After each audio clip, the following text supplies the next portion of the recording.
Hello Telugu people. ఒక చిన్న ప్రశ్న. ఢిల్లీలో జంతర్ మంతర్ దగ్గర ఏం జరుగుతుందో మీకు తెలుసా? చాలామంది అనుకుంటున్నారు అది ఢిల్లీ ఇష్యూ, అది నార్త్ ఇష్యూ, మన తెలుగు వాళ్ళకి సంబంధం లేదు. కానీ అలా కాదు. జంతర్ మంతర్ దగ్గర స్టూడెంట్స్ పీస్ఫుల్ ప్రొటెస్ట్ చేస్తున్నారు. NEET exam transparency, paper leak గురించి అకౌంటబిలిటీ కోరుతున్నారు. వాళ్ళు న్యాయం కోరుతున్నారు.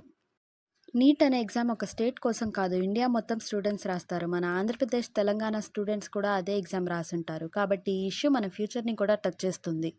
డైలీ న్యూస్ ఫాలో అయ్యేవాళ్ళు, పొలిటికలీ అవేర్ పీపుల్ కూడా ఈ ఇష్యూ గురించి అంత నాలెడ్జ్ లేదు. ఎందుకంటే మన న్యూస్ ఛానల్స్ కూడా ఇది చూపించట్లేదు. అంటే మనం మన ముందుకు వచ్చే న్యూస్ మాత్రమే చూస్తున్నామా, లేక మన ఫ్యూచర్ని ఎఫెక్ట్ చేసే ఇష్యూస్ గురించి కూడా తెలుసుకుంటున్నామా? నేను సోషల్ మీడియాలో చూస్తున్నాను, వేరే స్టేట్స్ నుంచి స్టూడెంట్స్ అవేర్నెస్ వీడియోస్ చేస్తున్నారు, సోలిడారిటీ పోస్ట్ పెడుతున్నారు, డిస్కషన్స్ జరుగుతున్నాయి, కొన్ని చోట్ల పీస్ఫుల్ డెమానిస్ట్రేషన్స్ కూడా కనిపిస్తున్నాయి. చాలామంది ప్రొటెస్ట్ని కూడా పాల్గొన్నారు.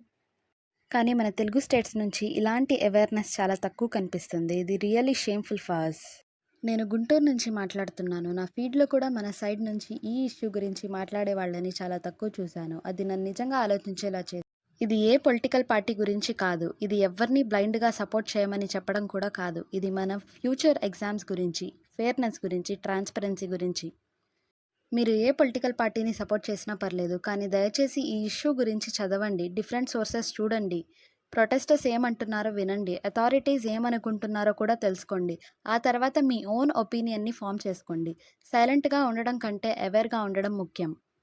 మన జనరేషన్ క్వశ్చన్స్ అడగకపోతే రేపు మన ఫ్యూచర్ గురించి ఎవరు అడుగుతారు? కాబట్టి తెలుగు యూత్, దయచేసి ఈ ఇష్యూని ఇగ్నోర్ చేయకండి. తెలుసుకోండి, డిస్కస్ చేయండి, మీ వాయిస్ని పీస్ఫుల్గా వినిపించండి.